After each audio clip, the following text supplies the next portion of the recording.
hormati Bapak Wakil Kepala SMP Negeri Manggar, Dewan Guru serta staf tata usaha SMP Negeri Manggar. Disyukur kepada Allah Subhanahu wa Ta'ala atas berkat rahmat dan ridhonya pada pagi hari ini kita masih diberikan kesempatan untuk berkumpul di ruangan multimedia SMP Negeri Manggar, tentunya dalam acara implementasi budaya positif di SMP Negeri Manggar. Nanti akan kita dengarkan secara bersama pemaparan yang akan disampaikan oleh Bapak Nur Andi SPDI selaku ini merupakan bentuk aksi nyata modul 1.4. Beliau merupakan CDP Angkatan 9 Kabupaten Belitung Timur. Salawat dan salam adalah kita sampaikan untuk junjungan kita Nabi Muhammad SAW. Semoga kita nantinya kaum beliau yang akan mendapatkan syafaatnya di Allah Subhanahu. Amin. Amin ya rabbal alamin. Baik Bapak Ibu sekalian, sebelum nanti kita masuk ke materi inti dari kegiatan implementasi budaya positif di SMP Negeri Manggar yang disampaikan oleh Pak Nur Adi SPDI, sebelumnya mari kita dengarkan bersama-sama sambutan oleh Kepala SMP Negeri Manggar kepada yang terhormat Bapak Ansori SPD. Silakan.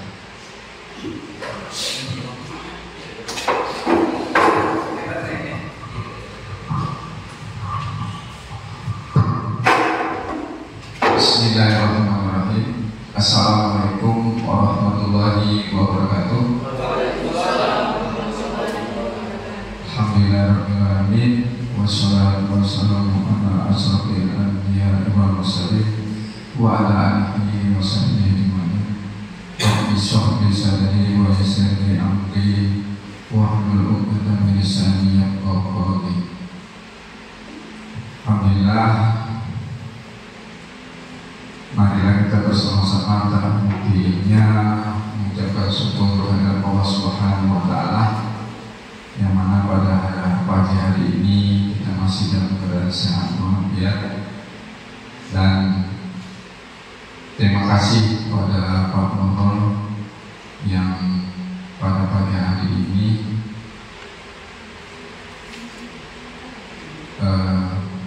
implementasi dari kegiatan CGP, ya.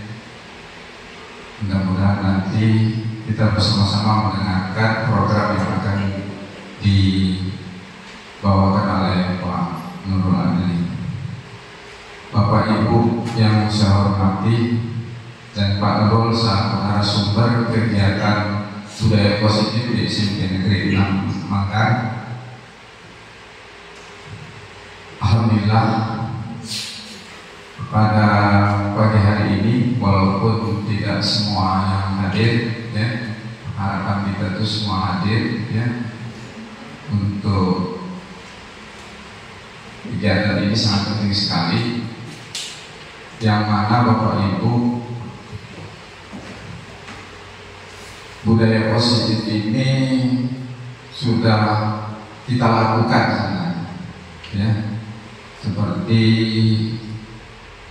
piket misalnya, piket umum, piket kelas yang sudah dibuat oleh Pak Fitra, nanti sudah disusun, sudah baik, ya. Cuman perjalanannya masih kurang, ya. Saya minta pada Bapak Ibu yang menjadi petugas piket tetap dikontrol, ya. Anak-anak kita ini di dalam menerapkan budaya positif ini harus kita dampingi terus Bapak Ibu. Walaupun sedikit demi sedikit, mudah-mudahan mereka itu menjadi terbiasa. Tapi kalau kita baru program seminggu, 2 minggu, masuk minggu ketiga kita sudah kendor, maka tidak akan terjadi budaya positif tersebut. Jadi kita semua yang ada di SMP Negeri 6 ini harus berpartisipasi, tetap, ya, tetap memantau dan semangat untuk kegiatan budaya positif ini. Apalagi sekolah kita ini sekolah adiwiyata, sekolah sehat. Nah, ini budaya positif budaya positif ini harus terus, ya, karena generasi mereka ini generasinya berubah. Setiap tahun mereka keluar ada yang baru. Jadi kita tetap berkelanjutan untuk mengajak mereka ini melaksanakan kegiatan budaya positif. Nah, bisa begitu juga saya minta pada Bapak Ibu wali kelas nanti agar menyusun program kesepakatan kelas, ya, masing-masing di kelasnya itu disusun kesepakatan. Kemarin aku sudah berjanji dengan orang tua kemarin kan untuk menyusun kesepakatan. Nah, kuliah Bapak Ibu belum ada yang menyusun kesepakatan. Sepakatanlah dengan siswanya, dengan orang tua, nanti disampaikan melalui paguyuban apa-apa yang menjadi kesepakatan Bapak Ibu di kelas, ya. Dan kita tidak usah menggunakan sanksi, ya, atau hukuman, tapi kita menggunakan konsekuensinya, ya, apabila mereka melanggar dari kesepakatan tersebut, ya. Nah, kesepakatan ini konsekuensinya pokoknya positif, ya, yang positif. Nanti kalau sudah jadi kesepakatan itu, kalau dapat dibayar saja, taruh di kelas agak besar tulisan, sehingga ketika mereka di kelas itu membaca harus, ya, paham dengan kesepakatan tersebut. Nah, maka ini setelah jadi disampaikan dengan orang tua, minta pendapat dari orang tua. Kami sudah sepakat dengan anak Bapak Ibu tentang ini. Kira-kira ada yang mau dirubah atau ditambah, boleh dari orang tua, ya. Nah, jadi mudah-mudahan kelas itu terjadi. Misalnya jam pelajaran yang keluar atau konsekuensinya, ya. Nah, ada sepakatan ini. Kalau dia keluar ini, nah orang tua juga diberitahu konsekuensinya apa, ya. Jadi dengan konsekuensi tersebut kita harus laksanakan. Jangan tak itu, ya. Setiap ada yang tidak menyepakati, nah mereka apa? Dari mereka kita minta. Nah, itu untuk menerapkan budaya positif tadi, kuncinya kita harus bersama-sama memantau, mendampingi mereka, ya. Kalau sudah sampai 3 bulan, 6 bulan biasanya sudah ada budaya sendiri, lama budaya. Kalau sudah budaya kita tidak payah lagi waktu itu, ya. Kita tidak perlu lagi, tidak ngawasi, tidak mungkin. Kalau terbiasa mereka, ya. Tapi kalau lagi baru, nah memang kita harus ekstra selalu mengingatkan kepada mereka, ya. Nah, nanti begitu juga dengan guru-guru lain, ya. Untuk Pak Nurul dengan Pak Aryo kita dukung apa yang menjadi kegiatan yang ada di sekolah kita ini, ya. Nah, mudah-mudahan dengan adanya program budaya positif ini akan apa, ya? Ya, anak-anak kita ini terkendali, ya, terkendali. Memang kalau dilihat dari kinerja kita Bapak Ibu, ya, aku perhatikan selama dari Agustus sampai dengan ini, ya, banyak kegiatan-kegiatan Bapak Ibu ini di luar, ya. Nah, tapi saya berharap walaupun Bapak Ibu di luar, yang menjadi tugas pokok Bapak Ibu jangan sampai ditinggalkan. Maksud saya itu jangan sampai mereka ini tidak sampai materi yang Bapak Ibu ajarkan, ya. Karena kalau kita berdasarkan yang kurikulum merdeka, itu kita sudah memilih capaian pembelajaran masing-masing. Capaian itu kita susun, kita pilih selama 1 tahun. Jadi di tujuan pembelajaran di kelas awal itu materi sudah kita ajarkan.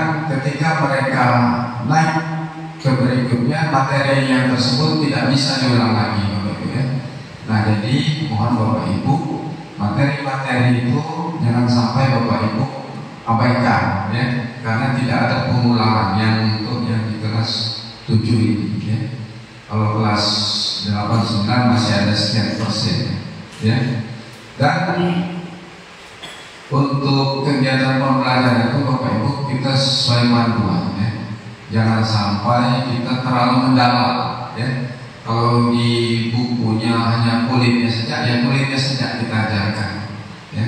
Usah sampai mendalam nanti ke berikutnya ya. Maka itu kita harus memahami capaian itu. Dan pembelajaran itu sampai mana gitu ya. Nah, jadi tidak perlu sampai mungkin ketika mereka sudah di SMA atau SMK, nah mereka sudah lebih fokus gitu ya. Nah, itu. Kalau yang kita ini di SMP, kalau anak-anak ketika dari SD masuk ke SMP, nah mereka tidak pandai misalnya mengali. Nah, itu tidak apa-apa kita ajarkan sampai mereka bisa mengali ya. Nah, membagi misalnya. Tidak usah kita lanjut ke yang lebih sulit gitu ya. Nah, misalnya Pak Chandra pelajaran IPA tentang reproduksi, alat-alat reproduksinya cukup itu ya saja, jangan sampai ke dalam ya. Nah, jadi sesuai dengan petunjuk yang ada di buku siswa ya, di buku siswa atau di buku guru ya. Nah nanti Bapak Ibu untuk di tahun 2024 ya. Nah ini untuk buku-buku Bapak Ibu itu di data buku apa yang tidak ada. Jadi Pak Chandra itu ini lalu menyusun anggaran 2024 ya. Kekurangannya buku apa ya. Nah yang jelas kita yang fokus nak beli buku yang kelas 8 kan kelas 8 ada. Nah yang kelas 7 ini apa yang jadi kurang? Apa buku pegangan guru kurang ya? Nah itu harus kita beli ini ya.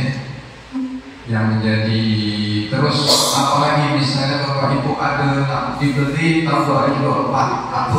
Nah semua ada sekarang dengan Pak Chandra. Sehingga Pak Chandra dalam menyusun anggaran itu nyaman ya. Oh Bapak ini perlu ini, Ibu ini perlu ini ya. Nah yang jelas belanja modal kita untuk tahun depan ini sekitar 30 juta Bapak Ibu. Kemarin kami Pak Chandra nah beli PC ya, komputer tapi PC ya, bukan laptop satu. Harganya kemarin sekitar 9 juta. Terus beli AC untuk ruangan ini 2 ekor 12 juta ya. Terus beli printer 3,5 2 ya. Terus apa lagi? Nah proyektor 1. Proyektor itu sekitar 6 juta ya. Nah itu belanja modal kita. Kita tidak bisa banyak Pak Ibu karena siswa kita sedikit. Nah untuk ATK, nah diperkirakan Bapak Ibu, saya ini dalam setahun perlu kertas sekian rem ya. Nah, jadi Pak Chandra dapat TU sekian rem misal ya. Jadi ketika Bapak Ibu mengambil kertas 1 rem itu punya Bapak Ibu lah, bisa dipakai bersama sendiri ya. Nah, jadi ketahuan kekurangannya apa gitu ya. Nah, terus alat-alat yang perlu Bapak pinjam, nah paling tidak nyebut dengan Pak Munzil ya, sehingga Pak Munzil tahu harus barang yang keluar masuk ya, sehingga tidak pencarian kemana ini barang kemana ya. Nah dan apabila sudah memakai ya ditaruh di tempat semula sehingga tidak bercarian ya. Nah itu ya. Nah jadi kembali lagi untuk budaya positif ini kita sama-sama mendengarkan dari Pak Nurul apa yang menjadi agenda Pak Nurul untuk kegiatan ini, dan kita sama-sama mendukung ya untuk budaya ini. Mudah-mudahan kedepannya timbul budaya-budaya yang lain ya. Minimal satu dulu Pak Nurul ya, atau ini apa dari Pak Yo misalnya apa ini kan. Nah jadi kita sama-sama. Dan ini ada juga untuk sedikit angkatan ke 11 ya. Nah, kalau bapak-bapak itu yang masih semangat muda ini ikutlah gitu ya. Nah kemarin kita bilang Bu Dia ya udah aksi nyata, Pak Andre kemarin aksi nyata sudah dengan semua kan? Nah itu keluar anunya masih lama ya, karena bulan-bulan. Nah validasi ya. Nanti kalau sudah keluar baru kita bisa membentuk komunitas di sekolah. Nah kegiatan seperti inilah kita masukkan di komunitas ya, sama dan kegiatan seperti ini masukkan ya. Nah dari komunitas di sekolah itulah semua kegiatan-kegiatan di rapat, bahasa apa, misalnya Bapak Ibu ada pelatihan mau didiseminasikan, nah melalui komunitas kita yang ada di sekolah ya. Nah lalu kita share di grup PNN tersebut ya. Jadi komunitas itu berjalan gitu ya.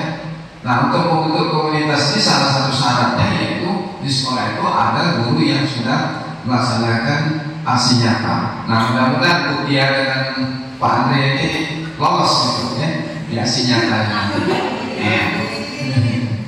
Nah nanti nama ada Pak Rorol, ada Pak Rio ya. Nah yang masih di bawah 50 harus semangat. Yang di atas 50 tidak lagi ya, lagi A. Nah, tapi tetap belajar gitu ya. Iya, jadi poinnya itu. Nah ini saja Bapak Ibu ya yang dapat saya sampaikan, dan nanti juga saya mohon pamit Bapak Ibu ya, karena ada anggaran dari BGRI ya di SD 4 Manggar. Sekaligus juga saya akan mengatakan berkas lupa ke dinas, tapi saya mengikuti dulu Pak dalam kegiatan ini. Ya, terima kasih. Apabila ada yang kurang, saya mohon maaf. Bila itu walhidayah. Wassalamualaikum warahmatullahi wabarakatuh. Waalaikumsalam. Sama-sama. Selanjutnya sampailah kita kepada acara pokok kita pada hari ini, yaitu aksi nyata nomor 174 implementasi budaya positif di SMP Negeri Manggar yang akan disampaikan oleh calon guru gerak angkatan ke-9 Kabupaten Bogor Timur dari SMP Negeri Manggar, yaitu Bapak Nurul Adi SPDI. Kepada beliau disilakan. Bismillahirrahmanirrahim. Assalamualaikum warahmatullahi wabarakatuh. Bapak Kepala Sekolah yang saya hormati, Bapak Ibu guru hebat yang alhamdulillah saya mintakan waktunya beberapa menit ke depan ya untuk sama-sama kami dalam komunitas berbagi, yaitu dalam aksi nyata nomor 1.4. Pertama bersyukur kepada Allah Subhanahu wa taala yang mana pada pagi hari ini Allah berikan kesehatan, kekuatan kepada kita semua untuk dapat hadir di rumah ini dalam rangka sama-sama menghayati, meresapi dari budaya positif yang akan kami sampaikan di saat lagi. Salawat dan salam semoga senantiasa tercurahkan kepada Tuhan kita Rasulullah Muhammad Sallallahu Alaihi Wasallam, pada keluarganya, sahabat, dan insyaallah kepada kita sekalian umatnya.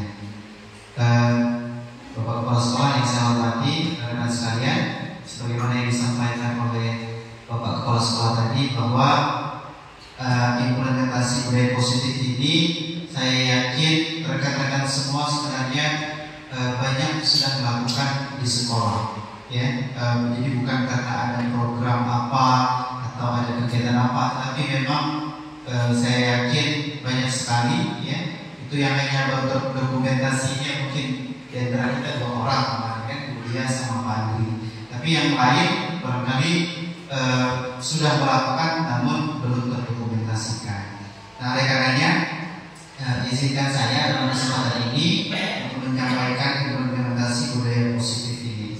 Bapak Ibu sekalian, pertama kami berkewajiban dengan Pak Rio untuk memotivasi rekan-rekan semua ya bahwa dengan dibukanya CGP angkatan ke-11 ini, tentunya kami wajib mensosialisasikan kepada kita semua untuk dapat ikut mendaftar, ya, karena banyak sekali Bapak Ibu sekalian yang dapat kita adopsi dari konsep-konsep yang ada di modul yang disampaikan oleh fasilitator ataupun pengajar praktik. Nah, saya cerita sedikit tentang pengalaman saya selama mengikuti CGP ini. Terus terang Bapak Ibu, kalau saya pribadi motivasinya murni untuk belajar. Jadi bukan karena apa atau mungkin yang diisukan untuk menjadi kepala sekolah, sama sekali tidak. Salah satunya Bapak Ibu sekalian nanti kita buktikan di akhir di refleksi nanti setelah saya sampaikan ini. Implementasi budaya positif ini yang bukan program inovasi kami Bapak Ibu, tapi memang sudah ada dan memang sudah tersampaikan di dalam modul. Jadi poin yang akan saya sampaikan ini menyadur isi dari modul yang lumayan tebal, kemudian kami sampaikan dalam beberapa halaman. Nah, penerapannya kalau saya pribadi bukan hanya di sekolah dengan anak-anak, tetapi lebih juga saya banyak tertentu ketika implementasinya dengan anak saya sendiri. Nah, jadi bagaimana ketika anak berbuat kesalahan, apa yang harus kita lakukan? Selama ini mungkin kita masih menggunakan budaya-budaya lama. Saya secara pribadi banyak tersindir karena secara pribadi banyak tersindir, banyak aku selama ini ternyata ketika anak berbuat salah, melanggar disiplin, melanggar aturan, ini yang melakukan. Tetapi ternyata seharusnya tanpa harus mencederai mental dari anak tersebut. Oke Bapak Ibu sekalian, ingat bahwa yang akan kita sampaikan. Jadi artinya setelah ini kita diharapkan bersepakat. Ketika ada kesepakatan antara kita menangani siswa yang bermasalah, maka barangkali tidak akan kasarnya, tidak akan ada saling menyalahkan di antara kita. Misalnya guru ini tengah memberikan sanksi untuk anak ini, kemudian guru yang satu menyelamatkan, gitu kan?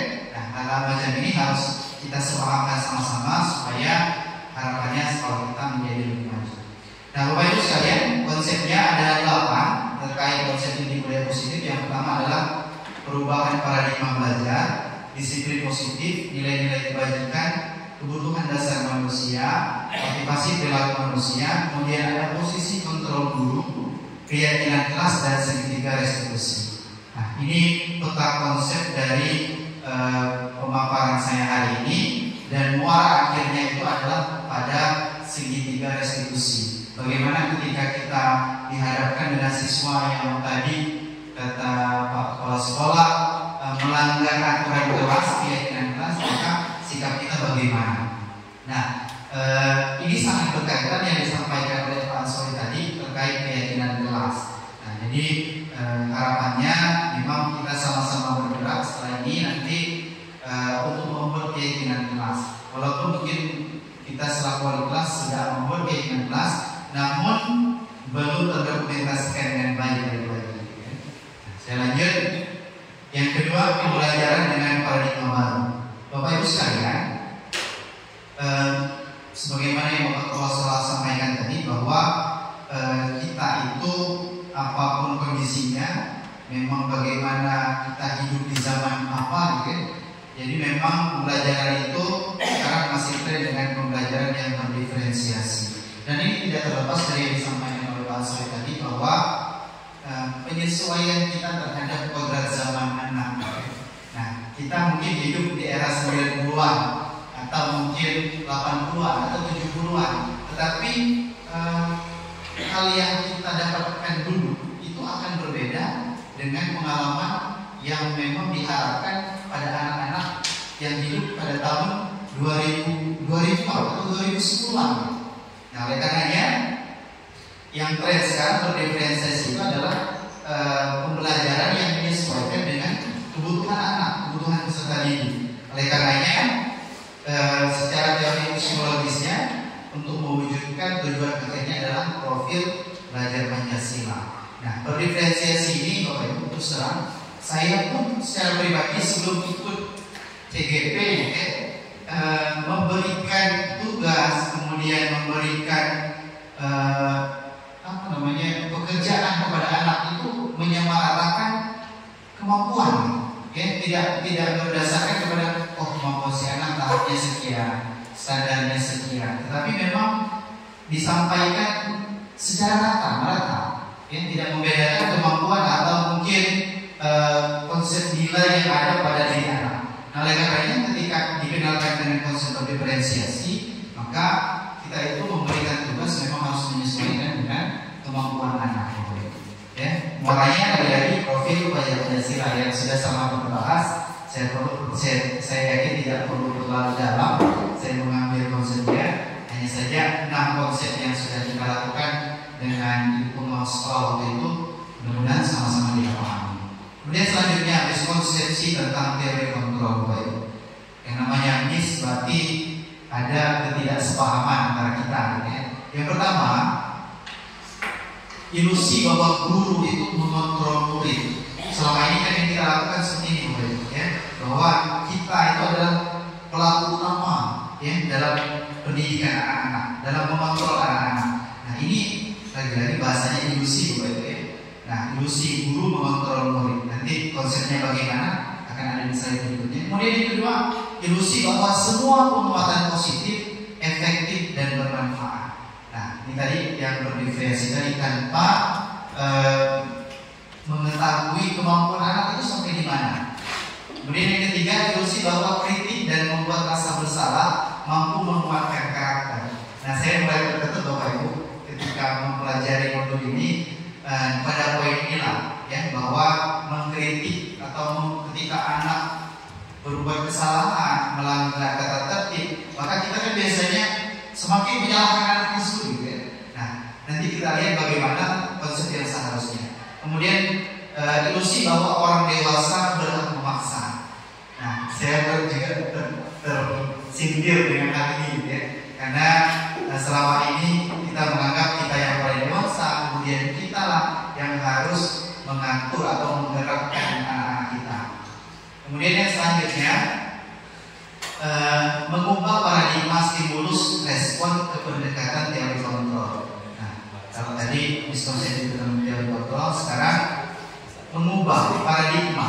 Jadi kita itu tadi dengan konsep perubahan zaman tadi dituntut untuk menyesuaikan dengan zamannya anak-anak, termasuk kita mengikuti pelatihan, PMM segala macam itu kan untuk mengupgrade kemampuan kita sekarang. Artinya jangan sampai kita itu ketinggalan, kita mempertahankan keilmuan yang lama yang dari dulu kita dapatkan waktu duduk di bangku sekolah, bangku kuliah, padahal sifatnya dinamis maksudnya keilmuan itu, menyesuaikan dengan kodrat alam dan kodrat zaman.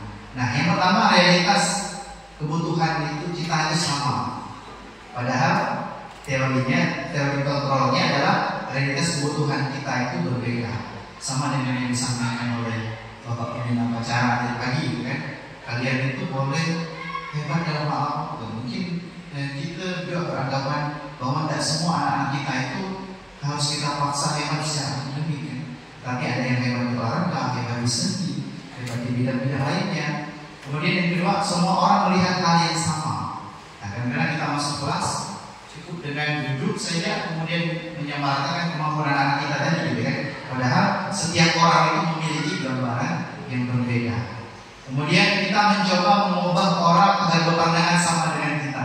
Nah, saya tersindir di sini, Bapak Ibu, karena selama ini tentu beranggapan bahwa anak-anak itu harus jadi yang seperti yang kita inginkan, harus jadi seperti yang kita tujuan akhir dari pembelajaran kita. Padahal kita sebenarnya haruslah berusaha memahami pandangan orang lain tentang dunia, pandangan anak-anak kita tentang dunia. Kemudian perilaku buruk dilihat sebagai suatu kesalahan, padahal semua perilaku itu memiliki tujuan.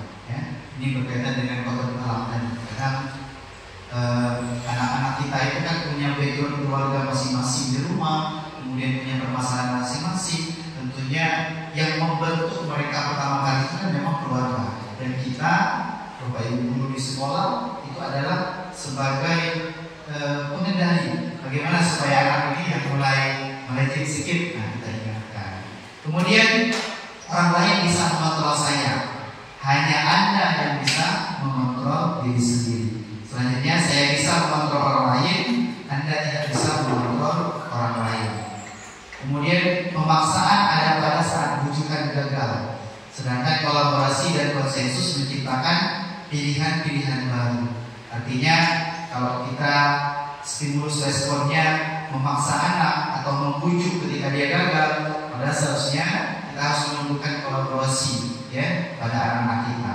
Kemudian model berpikir menang atau kalah, menang atau kalah, setiap kompetensi menang atau kalah, padahal harus dirubah menjadi model berpikir menang-menang. Artinya bagaimana kita selaku guru memanajemen sebuah kekalahan dalam tanda kutip, mungkin terlihat kasat nyatanya kalah, tetapi memotivasi anak untuk tetap supaya jiwanya mentalnya terbentuk.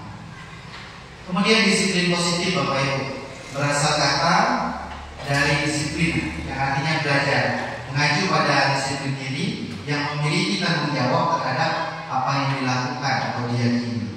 Kemudian disiplin positif merupakan salah satu cara penerapan disiplin yang bertujuan untuk menumbuhkan kesadaran serta memberdayakan peserta didik tanpa imbalan atau penghargaan. Jadi kami juga baru tahu Bapak Ibu ya kemarin ketika dibahas pada modul ini ternyata reward and punishment itu dampaknya lumayan ya. Jadi kita harus bisa memanajemen bagaimana penghargaan kepada anak-anak ya, karena ketika anak dihadapkan dengan penghargaan maka motivasinya ada penghargaan itu ya. Tetapi ketika tidak ada penghargaan, tidak ada stimulus atau apa, tidak ada motivasi bagi mereka, maka mereka tidak akan termotivasi. Jadi penggunaan konsep penghargaan itu harus kita atur ilmunya itu ya. Jangan sampai anak itu bersemangat ketika kita tawarkan penghargaan. Kemudian sebagai pendidik tujuan kita adalah menciptakan peserta didik yang memiliki disiplin diri sehingga mereka berperilaku mengacu kepada nilai-nilai kewajiban tadi. Jadi harapan kita sekarang ini bukan kepada konsep penghargaan lagi, tetapi bagaimana nilai-nilai kewajiban memiliki motivasi ya untuk berubah perilaku anak itu menjadi ke arah yang lebih baik. Next Bapak Ibu, nilai-nilai kewajiban, nilai yang disepakati bersama terlepas dari suku bangsa, agama, bahasa maupun latar belakangnya.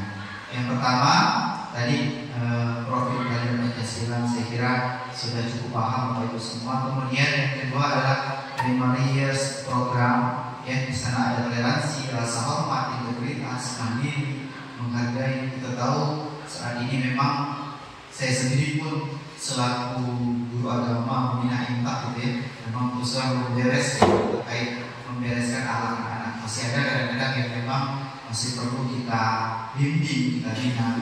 Kemudian yang terakhir adalah life skill, keterampilan hidup, dapat dipercaya, lurus hati, pendengar yang aktif, tidak merendahkan orang lain dan memberikan yang terbaik dari diri sendiri. Oke, barangkali 3 nilai ini Bapak Ibu sekalian, nilai-nilai kebajikan yang harus sama-sama kita pahami. Kemudian turunan dasar manusia, ya, segala sesuatu yang kita lakukan untuk mendapatkan apa yang kita inginkan. Maka modalnya apa Bapak Ibu? Saya lanjutkan. Nah, modalnya ada 5 Bapak Ibu, 5 kebutuhan dasar manusia. Yang pertama, upaya untuk bertahan hidup. Nah, ini kita bicara kita sendiri ya, bukan kepada siswa. Yang pertama itu adalah bertahan hidup, kemudian rasa kasih sayang dan rasa ingin diterima di lingkungannya. Kemudian contohnya adalah dipedulikan, berbagi, kerjasama. Nah, ini kan untuk mengacu kepada tim-tim yang hebat seperti kita sekarang ini. Kemudian penguasaan, harga diri, keinginan untuk dianggap, diakui. Ini biasa anak-anak kita dapatkan lagi labil gitu ya, masing-masing ingin butuh, oh ini aku gitu ya. Nah, pada anak-anak ini oleh karenanya hal yang wajar karena itu adalah kebutuhan dasar manusia. Tinggal kita selalu guru untuk mengontrol dan mengarahkan apa yang mereka inginkan. Kemudian kebebasan. Nah, kebebasan ini mungkin hampir tiap hari kita saksikan gitu ya. Dan anak ada yang positif, ada yang memang harus kita perbaiki.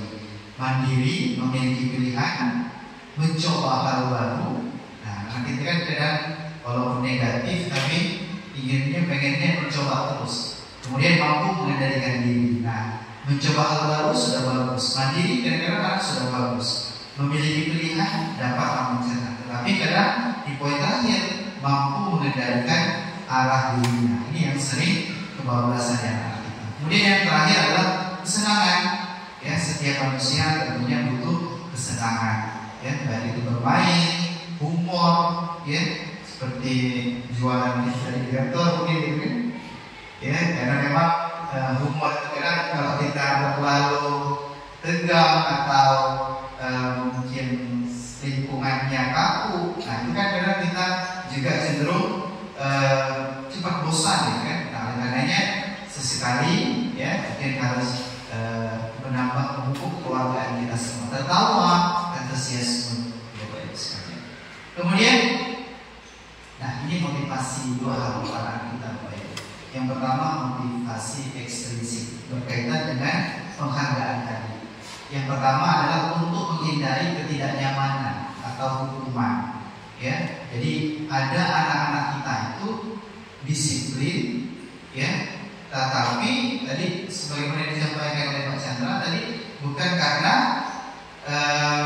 memang kesadaran diri, bukan, tetapi masih harus dipaksa, ya. Nah, harus dipaksa ini dalam arti kalau aturan itu mulai lemah, maka dia pun akan itu melemah juga. Berbeda dengan anak yang sudah memiliki kesadaran individu. Ya. Kalau anak kesadaran individu, kan ini memang bahasa Plato itu topik arah, ya. Ya, jangan sampai harapannya anak itu ada guru, tetapi perilakunya tetap sama.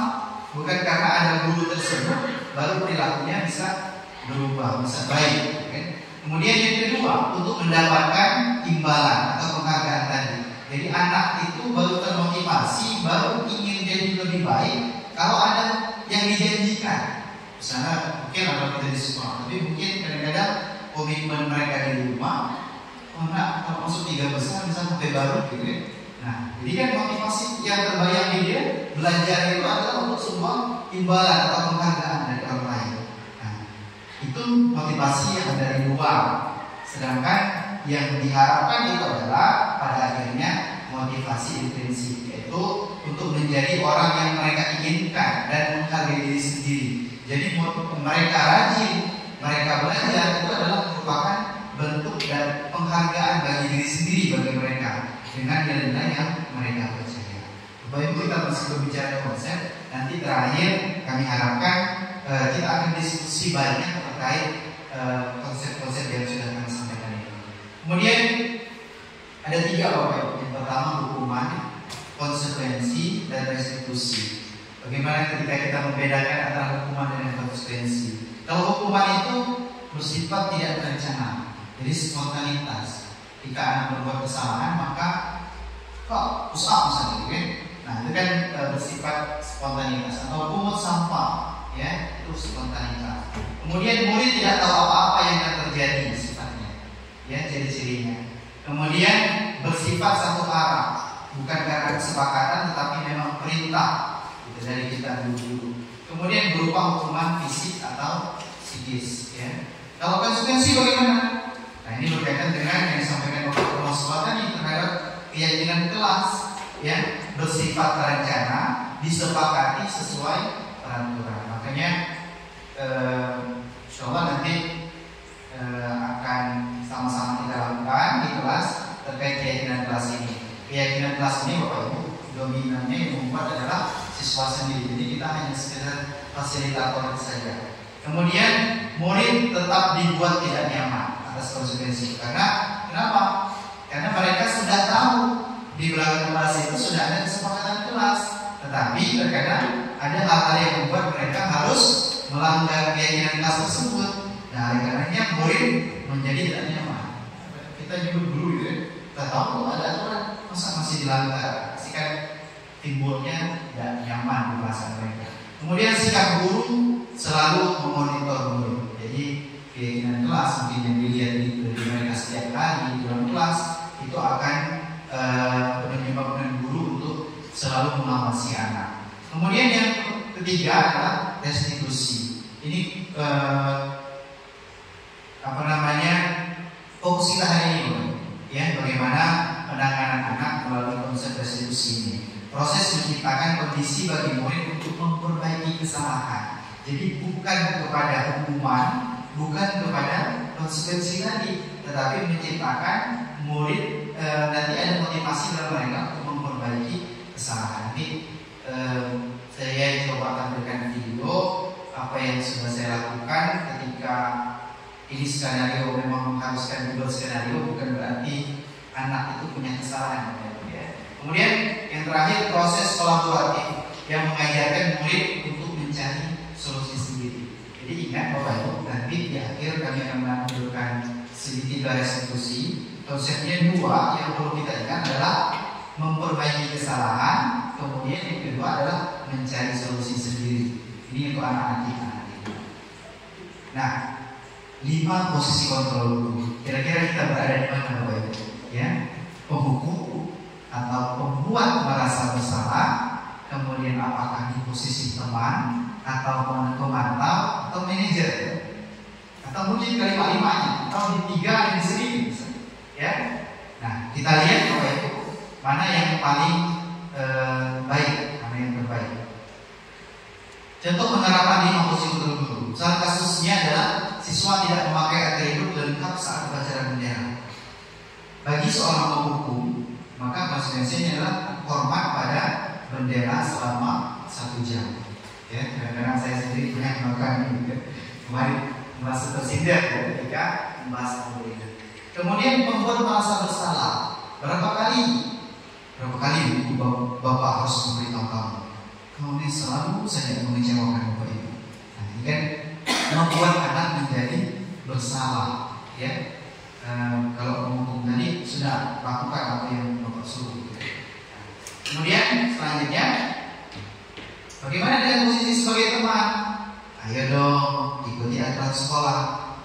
Tolonglah bantu ibu malu ibu dengan guru-guru lain. Ya sudah, tidak apa-apa. Lain kali jangan sampai berbuat seperti ini lagi. Nah, artinya siswa itu kita perlakukan seperti teman, ya. Kemudian yang berikutnya pemantau. Kamu sudah melanggar peraturan sekolah, kamu tahu konsekuensinya. Setelah upacara kamu beli atributnya ke koperasi dan jangan diulangi lagi.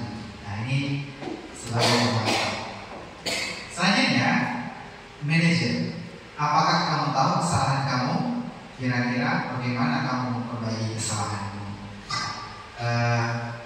Kira-kira mana yang paling ideal? Kalau kita selalu guru, apakah jadi penghukum, teman, atau membuat rasa bersalah, atau sebagai manajer?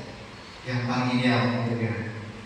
Ya, nanti mungkin kalau masuk di sini materi, ya. Oke. Selanjutnya posisi kontrol apakah?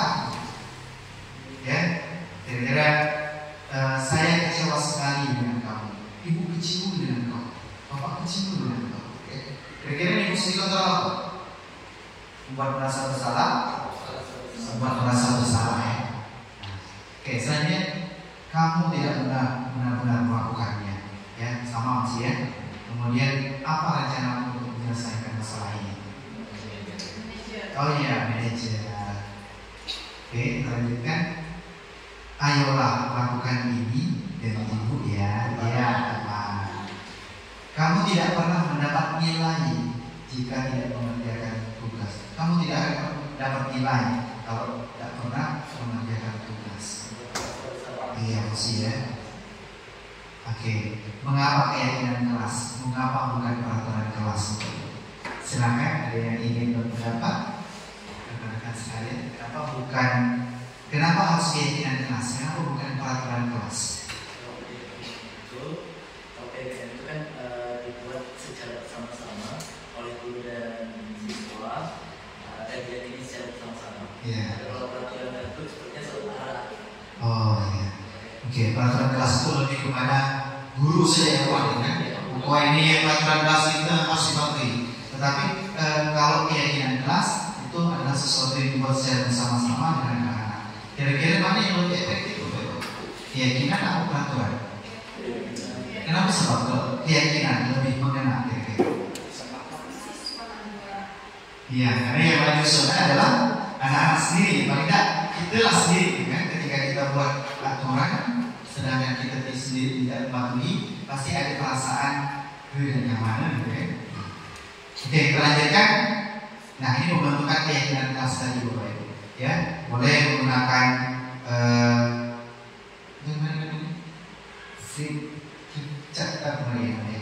ya, kalau kertas yang menyampaikan itu misalnya kita bagikan kepada siswa kertas itu kemudian disuruh tuliskan aku kira-kira peraturan kelas kita nanti kita tempel sama-sama dan anak-anak itu senang gitu ya.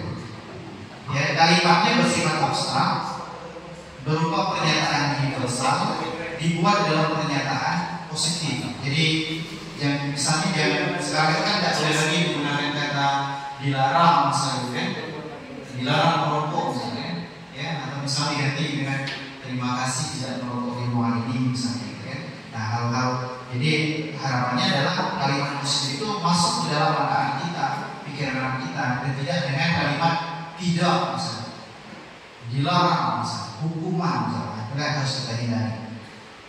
Sedikit saja agar mudah diingat, sesuai dengan kondisi kelas dan sekolah sehingga mudah diterapkan. Jadi berbeda, mungkin setiap kelas kita selaku wali kelas dapat mengamati perilaku anak, nah, mungkin 9A dengan 9B berbeda permasalahannya.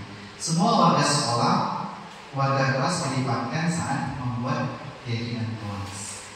Oke, lanjut. Nah, ini segitiga restitusi tadi Bapak Ibu, yaitu suatu proses dialog yang dijalankan oleh guru agar dapat menghasilkan murid yang mandiri dan bertanggung jawab. Ya, di segitiga restitusi ini pokok dari pertemuan kita pada siang hari ini, yaitu tahapan segitiga restitusi. Jadi tahapan yang kita lakukan ketika anak berbuat kesalahan, ketika anak melanggar tata tertib. Nah, apa yang harus kita lakukan Bapak Ibu sekalian? Ya, dimulai dari menstabilkan identitas. Ya, nanti menstabilkan identitas apa saja sih harus dilakukan? Ya, kemudian validasi tindakan yang salah, dan yang terakhir adalah menanyakan keyakinan tadi. Nah, Bapak Ibu sekalian, nah ini tahapan menstabilkan identitas. Ya, berdasarkan prinsip membuat kesalahan adalah bagian dari proses pembelajaran. Saya izin Bapak Ibu menampilkan sebuah video yang kemarin itu ada tugas di demonstrasi kontekstual kami. Saya membuat skenario-nya adalah yang pertama yang dibuat dengan dia banyak yang memakai nama dia malam ya. Jadi Andika itu ulangan pakai Google Form, ini menggunakan HP. Ketika selepas ulangan kelas selesai, ternyata Andika itu tidak langsung mengembalikan HP, tapi malah main game. Nah, jadi sampai ditegur oleh dia di kelas, sampai akhirnya mencoba untuk menggunakan segitiga restitusi yang disusun tadi. Bagaimana hal-hal yang dilakukan. Nanti ada 2 kasus Bapak Ibu. Itu kasus yang pertama.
bahas itu bisa mengganggu menjadi senang keuangan. Saya ada nih. Nah, saya artinya baik dari pertama, artinya mulai menyadari apa yang kita lakukan itu adalah orang baik.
Kira-kira sampai situ Bapak Ibu.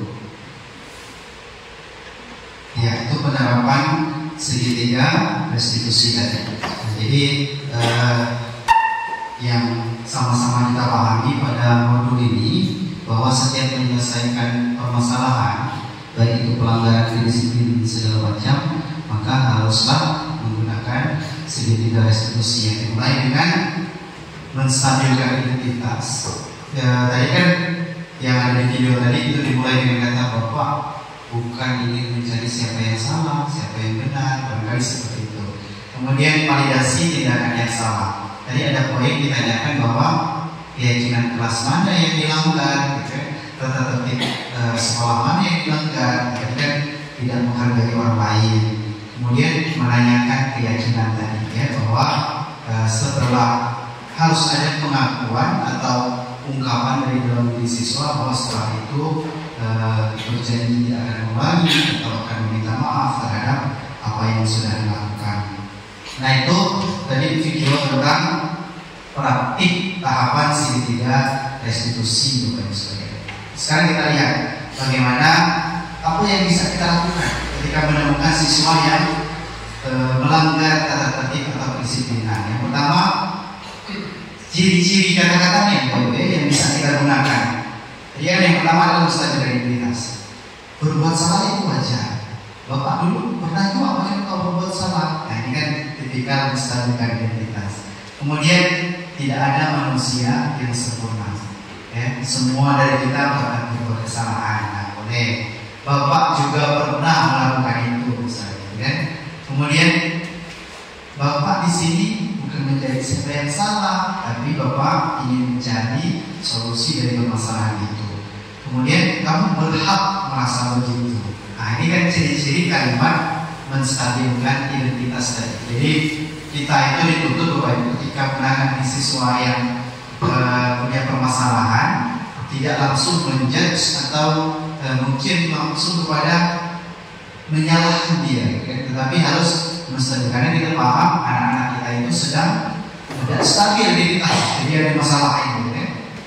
Oke, kemudian validasi tindakan yang salah. Jadi artinya siswa itu harus tahu peraturan mana, keyakinan yang mana yang dilanggar, gitu, ya. Kamu pasti punya alasan mengapa melakukan hal itu. Nah, ini untuk bahasa itu yang mencoba sedikit, gitu, ya. Padahal kamu bisa melakukan yang lebih buruk dari ini, ya. Kalau kau nak, gitu, ya.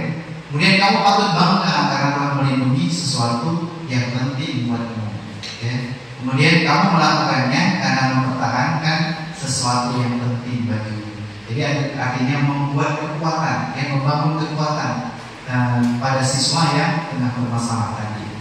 Kemudian yang ketiga, yang terakhir, menanyakan keyakinan. Keyakinan kelas mana yang kita langgar? Apa keyakinan kelas kita? Nah, diingatkan lagi, kan, kalau kita lakukan MPL keyakinan kelas tadi di belakang. Nilai-nilai apa yang telah disepakati bersama? Seperti apa gambaran sebuah kelas yang ideal menurut kamu? Atau kamu ingin menjadi orang yang seperti apa? Nah, ini menanyakan keyakinan. Jadi artinya siswa itu diminta ingat kembali peraturan yang sudah disepakati.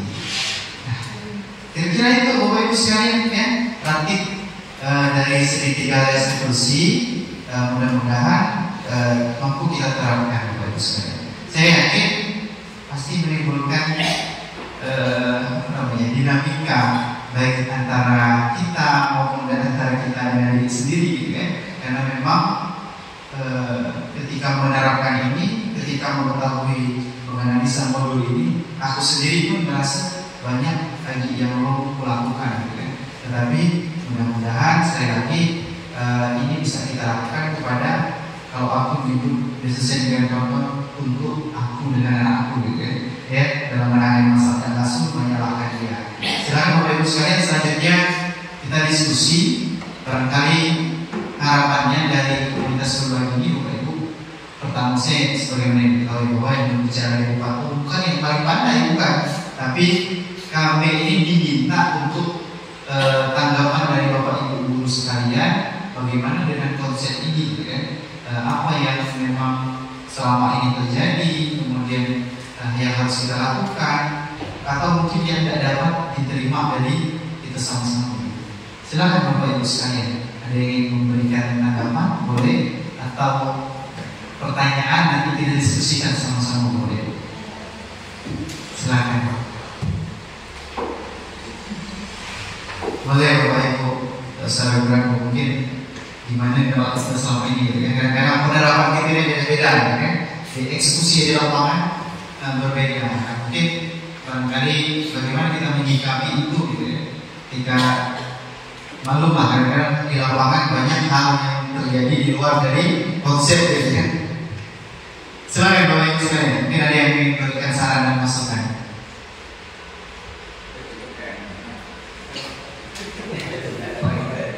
Yuk saya. Silakan Pak Musi. Ya, terima kasih. Atas waktunya saya sedikit bertanya Pak mengenai implementasi budaya positif. Saya pernah dengar Nadiem Makarim itu menyebutkan bahwa guru penggerak, tentang guru penggerak itu awalnya itu dari tergerak, bergerak dan menggerakkan. Nah ini berkaitan dengan budaya positif yang mana biasanya di awal kita itu harus memaksa, terpaksa, baru terbiasa. Nah, baru terjadilah yang namanya budaya. Nah, saya melihat tadi ada di slide mana itu tentang memaksa. Nah, bisakah budaya itu diterapkan, budaya positif itu diterapkan tanpa adanya paksaan? Karena apa? Kalau budaya itu budaya yang terdapat dalam diri kita, yang sudah tertanam dalam diri kita itu lah sudah bagus, lah sudah baik. Ketika kita masuk dalam lingkungan yang mayoritasnya itu ya budayanya itu belum terjadi, maka budaya saya itu pasti akan mengikuti mayoritas. Nah, kayak budaya saya itu kan berperilaku baik tadi, misalkan tepat waktu misalkan. Kan saya minoritas, cuman saya saja yang tepat waktu. Nah, itu kan yang lain karena sudah banyak yang terlambat, pasti tidak akan mencontoh saya karena saya minoritas di sini. Kecuali mayoritasnya tepat waktu, saya yang terlambat, saya akan malu sendiri. Saya biasanya ikutan jadi tepat waktu. Nah, otomatis itu biasanya ada suatu paksaan, ada suatu dorongan, ada suatu tekanan yang namanya pemimpin biasanya. Nah, bisa tidak, saya kembali tadi seperti yang tadi, bisa tidak kalau budaya itu terjadi tanpa adanya paksaan? Bisa dari segi minoritas tadi. Terima kasih. Terima kasih Pak Aris. Bapak Ibu, diskusi yang telah dibuka ya dari Pak Aris. Nanti kami harapkan yang akan menanggapi bukan hanya saya pribadi, tapi Bapak Ibu semua nanti kita sama-sama menanggapi. Terima kasih Pak Aris atas pertanyaannya. Memang ketika berbicara tentang siswa yang luar biasa beragam, ya, mungkin barangkali kita pun sendiri ketika mengajar di Ruby dengan di Manggar maka berbeda, ya, karena memang latar belakang keluarganya, kodrat alamnya berbeda. Jadi kembali lagi ke konsep awal, jika semuanya yang didapatkan di modul guru kami dari konsep dihajar di utara. Nah, jadi yang paling dikuatkan di modul 1 itu adalah diantaranya bahwa mendidik sesuai dengan kodrat alam dan kodrat zaman. Nah, artinya berbicara dengan kodrat alam tadi, bahwa anak-anak kita itu sudah memiliki bentukan pertama kali di rumah, apakah oleh keluarga, oleh lingkungan, kemudian oleh masyarakat, gitu kan, budaya masyarakat sekitar seperti apa. Nah, maka saya cerita sedikit Bapak Ibu, ketika saya berada di sekolah sebelumnya, tidak saya sebutkan, karena memang budaya masyarakatnya yang mungkin dalam tanda kutip keras, gitu ya. Jadi mengelolanya pun harus dengan keterpaksaan pertama tadi. Nah, jadi mohon maaf nih, kalau seandainya ada guru yang misalnya cubit sedikit misalnya, nah, apa yang dilakukan dari mereka? Mereka akan langsung lari balik ke rumah dan tidak lagi langsung melapor. Orang tua dari konfirmasi dengan guru atau kesalahan anaknya, maka langsung datang untuk ngata-ngatain guru. Bahkan beberapa kali saya menyaksikan di dengan kepala sendiri itu main fisik. Nah, jadi artinya, dan itu bukan hanya terjadi dengan satu siswa, tapi beberapa siswa. Artinya memang kodrat alamnya tadi seperti itu, kan? Kodrat alamnya. Nah, bagaimana untuk menciptakan budaya positif yang baik tadi? Tadi kan Pak Munzil berbicara tergerak, bergerak, dan menggerakkan. Nah, pertama yang tergerak itu harus diri kita sendiri dulu, gitu kan? Menjadi orang yang bergerak. Nah, dalam hal bergerak ini, Bapak Ibu, kalau saya sendiri berbicara konsep saya sendiri, memang pertama itu harus memaksakan dulu. Ya, saya ambil contoh yang saya lakukan. Saya pikir kebetulan hari Selasa dengan Pak Pitra, dengan Pak Wahyu. Jadi di hari Selasa itu kemarin itu banyak awalnya yang pikir itu datang terlambat di atas 6:30. Tetapi dievaluasi setiap minggu setelah April yang pikir, yuk siapa yang pikir hari ini di atas 6:30, maka dikumpulkan dulu, tidak langsung dilepaskan gitu saja. Jadi pasang perjanjian yang lebih. Ketika terlambat maka konsekuensinya seperti ini. Nah, walaupun tadi kadang-kadang itulah yang disebutkan di lapangan bertentangan dengan konsep tadi juga. Nah, tapi untuk mengubah anak keyakinan diri. Nah, sampai akhirnya aku kira lebih dari 1 bulan baru terbentuk budaya itu. Jadi sekarang budayanya datang setiap hari Selasa. Nah, di Pak Nurul, Pak Pitra, Pak Wahyu yang pikir, nah maka kalau kita datang terlambat, ya, maka apa yang akan terjadi juga. Nah, kebetulan salah satu Dendi, beliau orang yang pikir dari Selasa, yang mulai telat, ya, dan telatnya itu telat sejak salah, jadi kadang-kadang kedua itu dipakai atau tiket jalanan yang pakai, kan, jalan yang pasar. Nah, kalau sekarang lama lain ada tergeraknya apa? Ketika pikirnya telat, lari ya maksudnya, lari, Pak, aku minta maaf, aku telat. Walaupun Dendi itu hampir tiap minggu minta maaf, nanti kan itu terus juga, ya. Tapi setidaknya ada tergerak dalam hati dia bahwa aku nih salah yang bangun kesiangan, telat ini. Nah, walaupun awalnya memang biasa aja. Artinya yang pertama itu adalah harus kekuatan dalam diri kita sendiri dulu. Jadi setelah confidence sendiri, mungkin yang memang harus bergerak tadi, ya, dan kemudian menggerakkan. Makanya setiap di akhir pagi itu saya sampaikan. Nah, ingat ya, bukan hanya hari Selasa yang bikin harus macam ini, tetapi di hari-hari lain juga harus budaya macam ini. Ya, jangan sampai sekolah kita di hari Selasa saja bisa tertib, tapi di hari lain tidak tertib. Nah, artinya membangun kesepakatan tadi. Ketika mereka sudah tahu terhadap peraturan keyakinan yang harus mereka patuhi, maka insya Allah mereka pun akan hadir tergerak. Yakin seterali-terali itu dengan sedang gitu ya. Nah, tapi ada mulai merasa bersalah ketika dia melakukan kesalahan itu. Mungkin itu dari kami, tapi kalau ada tambahan dari kawan-kawan lain silakan.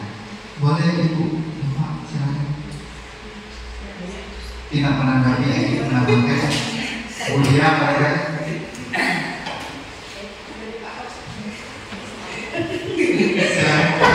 terus diskusi berlanjut tadi.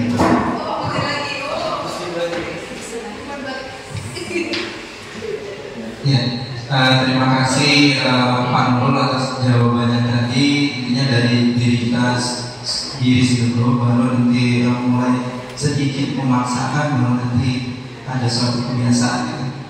Nah, Pak, berbicara tentang ini yang saya lihat ini teori apa nih Pak ya? Hukuman, konsekuensi, dan restitusi. Oh Pak ya? Ini teori apa nih? Konsep apa nih Pak? Hukuman, konsekuensi, dan restitusi. Pilihan. Nah, mungkin semua yang ada di dalam sini pernah melakukan hukuman, ya, termasuk saya juga. Nah, yang sifatnya itu kadang spontan, ya, tapi ya tetap dalam kontrol emosi, jangan sampai mencederai atau melukai anak-anak. Nah, di sini Pak tentang hukuman tadi. Ya Bapak Ibu di sini mungkin ketika sekolah tadi pernah hukuman berkaitan kekerasan fisik. Nah, memang zamannya sudah beda. Itu termasuk ke kodrat alam atau kodrat zaman, saya kurang tahu ya Pak. Tapi berkaitan dengan hukuman ini, kira-kira gimana sih yang membedakannya antara siswa dulu sama siswa sekarang, Pak? Karena apa? Kalau untuk masalah, misalkan kan kita kan hukuman biasanya itu terjadi karena tidak buat tugas pertama. Kalau dulu, kalau misalnya tidak buat tugas karena takut dihukum, biasanya nemui kawan. Kalau tidak sekolah nemui kawan, langsung sampai kemana udah mau Pak, biasanya nemui kawan. Tugas besok apa? Karena takut tidak buat tugas. Sedangkan sekarang zamannya sudah canggih Pak. Sambil bareng aja ada tugas hari ini, misalnya. Nah, maksud saya itu ini kasusnya sama Pak. Kasusnya sama Pak. Tapi yang membedakan kesadarannya. Karena Pak, akses sekarang sudah mudah. Akses dulu sangat susah. Tapi tugas tetap terlaksana. Tapi kalau sekarang kebanyakan tugas itu tidak dilaksanakan. Jadi kalau masalah yang tadi dibilang sudah beda zaman, maksudnya beda zaman itu di mana itu? Karena ya kalau misalkan mengikuti zaman, ya siswa juga peserta didiknya juga harus juga lebih daripada siswa pada zaman dulu, gitu. Intinya kan bagaimana cara kita bersama-sama yang meningkatkan kualitas siswa sesuai zamannya, gitu. Kayak memanfaatkan medsos tadi atau WA tadi. Gimana cara penggunanya? Kalau kayak tugas dulu kan sampai demam-demam ketemu ditemui langsung. Sekarang sih bisa dibaring mengetahui tugas.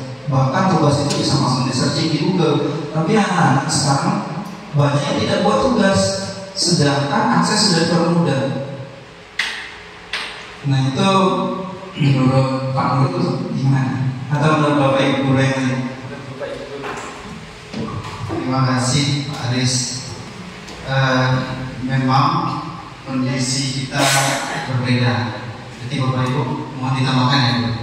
Ini diskusi, bukan jadi artinya bukan hanya satu arah dari kami saja. Artinya memang berbeda antara zaman dulu dengan zaman sekarang. Kalau kami memeriksanya ada pada usaha atau upaya. Jadi kalau merasakan hal itu, ketika sekolah harus naik angin, naik sepeda, ya, dalam jarak yang jauh itu pun dilakukan. Tapi zaman sekarang anak-anak kita kalau nggak naik motor atau nggak ada motor, kadang-kadang nggak ada sekolah. Ya. Jadi memang teknologi tidak dapat dihindari. Tetapi kembali lagi pada orang-orang yang diletakkan teknologi ini seperti apa. Jadi saya berangkat dari hukuman tadi. Kenapa tidak boleh hukuman Bapak Ibu? Ketika anak kita beri hukuman, maka apa yang akan terjadi? Pernah waktu SMA dihukum guru, atau SMP? Yang paling parah, ya bukan? Akhirnya selesai. Sampai itu ya. Gara-gara aku ya. Dapat nilai rendah.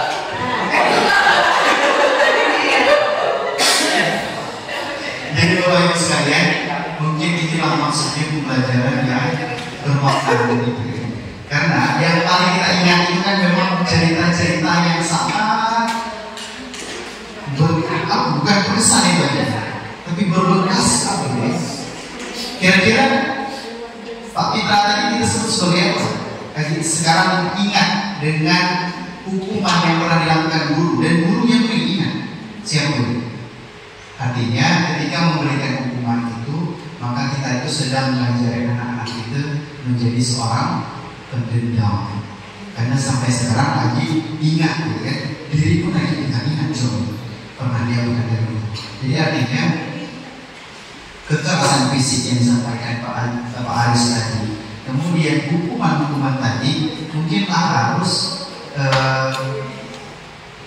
jangan sampai mencederai mental anak-anak, psikis anak-anak, ya. Jadi hal itu Bapak Ibu memang perlu kita sepakati. Apalagi sekolah kita sekarang lagi satgas anti kekerasan dan informasi dari Pak Kapus, ya.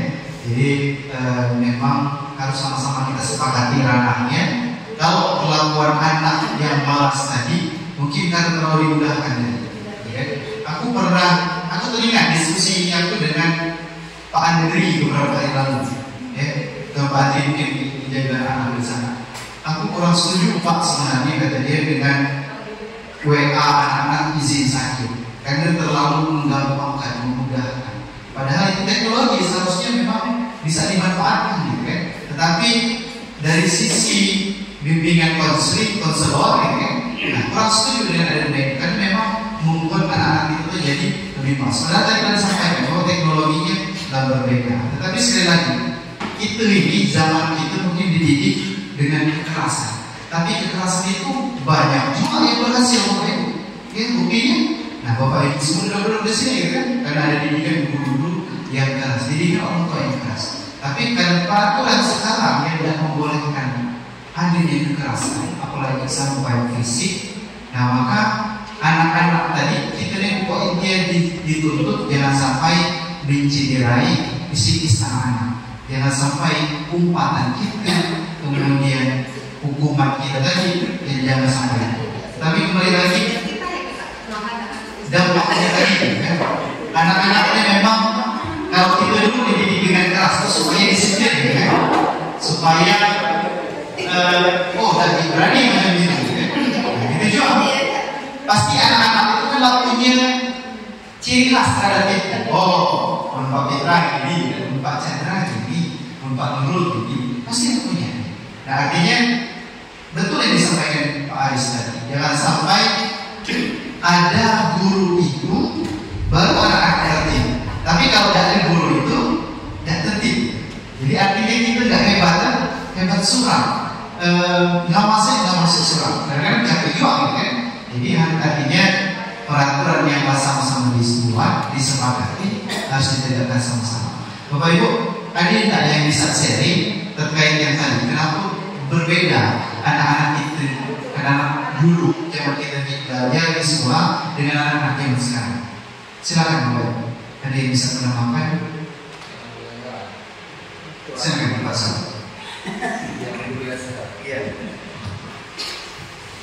Assalamualaikum warahmatullahi wabarakatuh. Terima kasih atas waktunya untuk berbagi sharing dari sini, Bu, ya. Yang tadi nyangkut dengan perbedaan anak-anak atau siswa-siswa dari zaman yang dahulu dengan siswa zaman sekarang. Ini memang dari rumahnya menurut saya beda apa ya Pak Kalben, ya.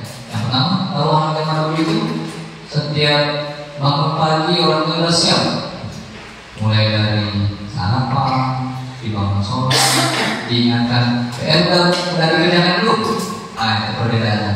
Jadi semua isi tas dapat nilai berapa hari itu, kemudian yang dikerjakan benar, nah, semuanya dilihat dari orang tua. Yang itu yang saya rasakan kalau yang siswa zaman dulu itu memang dari rumah sudah ditegakkan disiplin. Kalau malas, bolos, pasti tidak ikhlas. Itu konsekuensinya dari orang tua, kita sudah tahu. Kalau misalnya main sekolahnya, kalau mau pacaran aja balik di sekolah. Itu tidak ada dari orang tua kita. Nah beda dengan sekarang, memang zaman sekarang ini karena memang sudah zamannya modern, kemudian ada peraturan pemerintah, undang-undang perlindungan anak, maka jadi sekarang berubah lagi paradigmanya. Jadi orang tua itu apa ya? Kalau ada kesalahan itu harusnya ditutupi dan dibela. Jadi setiap siswa kalau misalnya bermasalah di sekolah, orang tuanya datang-datang protes, anak saya baik-baik saja di rumah, sholat, rajin gitu-gitu. Ada kenyataannya kadang ditutupi. Orang tua juga tahu ada yang nakal, suka bolos, suka melawan orang tua, tapi orang tuanya malah ditutupi. Itu yang dari pengalaman Allah. Kemudian isi-kisnya ketika anak datang ke sekolah, mereka sudah merasa kosong dari gurunya. Ada timbul kalau misalkan siswa yang bermasalah itu, aku ini akan dilindungi oleh orang tua aku, gitu kan? Jadi ketika mereka mau minta izin dengan orang tua, guru di dalam kelas atau tidak ada, mereka tidak ada sungkan-sungkan atau segan-segannya dengan guru itu. Pak, mau ke toilet, padahal baru gurunya baru masuk di kelas, dia keluar. Nah, secara psikis mereka merasa ada perlindungan kan? Kemudian tugas-tugas yang mereka kerjakan, mereka bisa diberikan tadi kata Pak Museum tadi, kalau soal tugas itu mudah, ada masalah apa? Dicari di Google, kalau setiap soal tinggal diketik langsung menulis jawaban. Banyak gitu kan? Tapi nyatanya kalau kita beri tugas masih banyak anak-anak yang tidak membuat tugas. Padahal kita sudah diberi kesepakatan kelas, gitu kan? Keyakinan kelas kita sudah di sosialisasi kita buat, gitu kan? Namun hasilnya tetap masih ada yang terjadi seperti itu.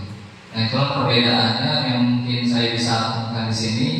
Kalau ada yang kurang boleh ditanggapi lagi. Terima kasih. Assalamualaikum warahmatullahi wabarakatuh. Terima kasih Pak Sur sudah menanggapi dan memberikan masukan.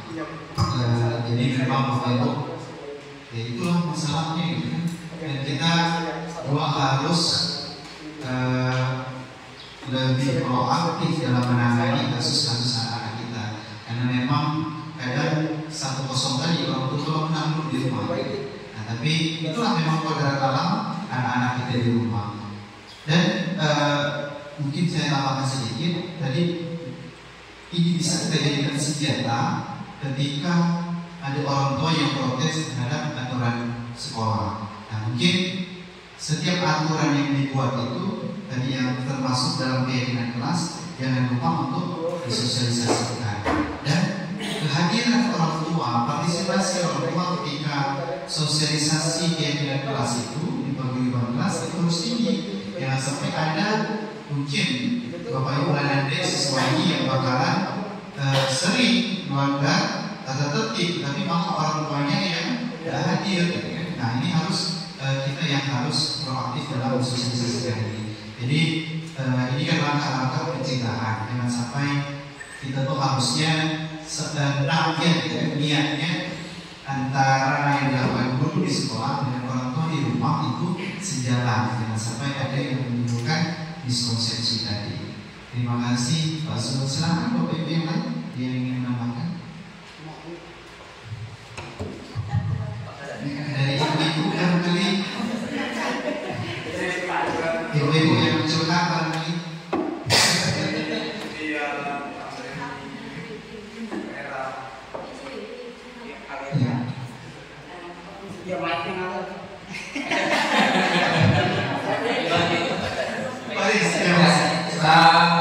Mohon maaf Bapak Ibu, sangat menarik sekali menurut saya perbincangan ini. Saya tadi sedikit mengingat apa yang dikatakan oleh Pak Nurul mengenai hukuman akan mengajarkan anak itu jadi berdendam beriman. Berkaitan dengan hukuman tadi. Nah, kalau hukuman, saya ingat kata-kata dari Cak Lontong. Nah, yang kita tahu kan buku yang terbaik adalah pengalaman. Tapi Cak Lontong ini guru yang terbaik adalah pengalaman orang, guru yang terbaik adalah pengalaman orang lain. Karena kita bisa mengetahui suatu pengalaman tanpa harus melakukannya. Nah, tapi menurut saya guru yang terbaik tetap jadi pengalaman kita sendiri. Salah satunya balik lagi hukuman tadi. Saya rasa masalah hukuman itu, kalau hukumannya itu sudah di luar kendali, di luar kontrol, atau sudah tidak terkendali, itu bisa mungkin mengakibatkan suatu kekerasan yang membuat suatu hal yang tidak baik yang ujungnya dia jadi dendam. Tapi kalau hukumannya itu sekedar membuat suatu penanda, saya rasa tidak ada salahnya. Saya kalau ini sih saya sangat setuju sekali. Saya mungkin perlu banyak belajar dengan Pak Nurul mengenai restitusi. Nah, mengenai hukuman, karena anak-anak ini kan saya sering hukum, tapi hukumannya itu sebatas pengingat. Karena kalau kita sekedar memberikan omongan, kadang momennya itu lupa. Karena kita kalau misalkan melakukan suatu kesalahan itu, awas di sana global. Karena masih tetap saja walaupun sudah ada pengalaman lain, tetap kita harus kena dulu gitu, baru ini kesalahan. Nah, salah satunya hukuman tadi. Biasanya anak-anak itu kan ketika melakukan kesalahan tidak buat tugas. Biasanya saya beri peringatan sebagai suatu penanda biasanya saya tambah pakai penggaris gitu. Itu sebagai suatu penanda saja, bukan sebagai suatu suatu yang meluapkan emosi, bukan sebagai suatu penanda. Nah, jadi kalau menurut apa yang disampaikan Pak Nurul tadi mengenai hukuman akan mengajarkan anak jadi pendendam, mungkin saya rasa itu kalau sudah tahap yang lebih serius mungkin Pak ya. Yang jelas nanti itu anggapan saya. Saya masih banyak perlu belajar lagi dengan Pak Nurul dan Bapak Ibu sekalian mengenai restitusi itu Pak. Mungkin nanti di luar percakapan, di luar kegiatan ini nanti saya akan bertanya lagi kepada Pak Nurul. Mungkin itu saja tanggapan dari saya. Mungkin ada tanggapan dari Bapak Ibu guru yang lain. Terima kasih. Terima kasih Pak Anies.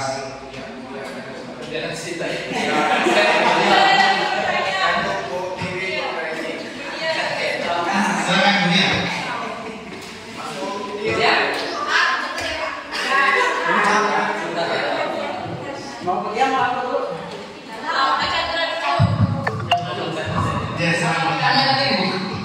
Ya, assalamualaikum warahmatullahi wabarakatuh. Tadi kalau menunjukkan apa perbedaan hukuman zaman dulu dengan zaman sekarang. Kalau saya sih pegangannya ya, kalau zaman sekarang itu kan mungkin karena aturan yang dibuat pemerintah itu sendiri.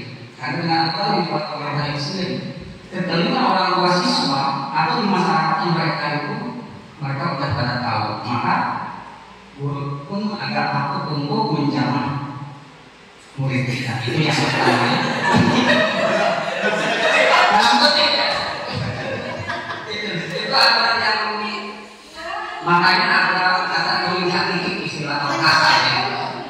Yang kedua, kita belakang tadi masalah budaya positif yang ada di sekolah kita. Kalau menurut saya yaitu kuncinya sih dari kita sendiri sebagai guru.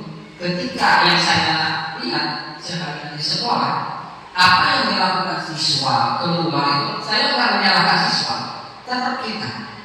Berarti budaya positif itulah kita yang harus menerapkan, harus dipaksakan untuk supaya diikuti oleh siswa tersebut. Maka dari situ terjadilah kebiasaan budaya positif disiplin yang dipakai siswa itu terjadi karena melihat dari kita yang terjadi kan itu. Maka anak itu apa? Saya tetap bicara ke kawan-kawan gitu. Saya tetap menyalahkan mereka, tetap kita. Karena dari kita dulu harus mencontoh. Gitu. Yang ketiganya, saya pikir itu di hari Senin. Saya kan kasihan terus berarti budaya positif saya udah nggak ada. Apa yang terjadi? Ketika saya telah kata, nggak ada memang sampah yang lain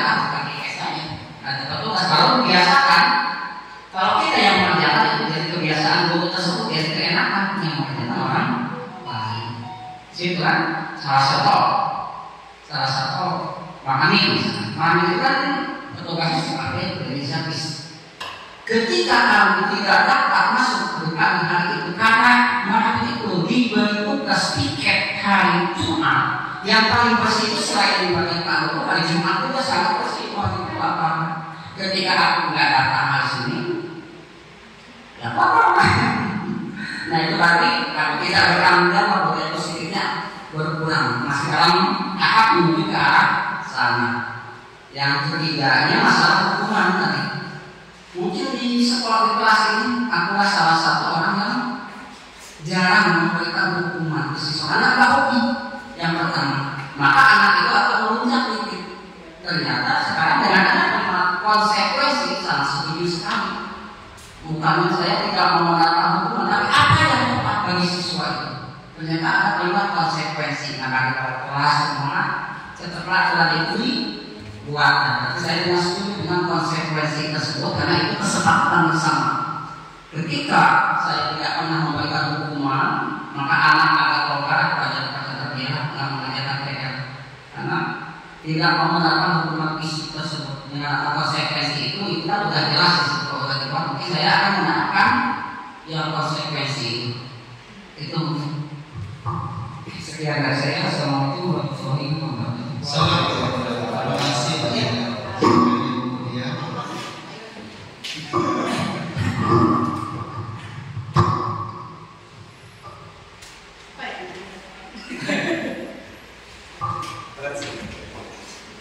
Assalamualaikum warahmatullahi wabarakatuh.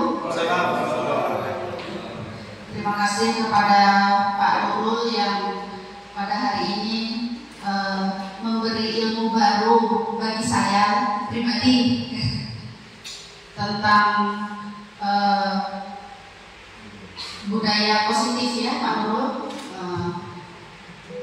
bahwa perlu adanya kesepakatan kelas ya yang kita buat di kelas, wali kelas dengan siswi di kelas itu tuh mereka yang menentukan misal melanggar ini konsekuensinya ini, itu mereka ya Pak Nurul yang menuliskan artinya ya. Jadi ditulis ini ditulis di banner ya. Jadi nah nanti misal ada pelanggaran yang tidak tertulis atau lupa tertulis dan mereka melanggar, itu apakah akan diadakan kesepakatan kelas lagi menambah atau bagaimana Pak Nurul? Ya, itu saja mungkin pertanyaan dari saya.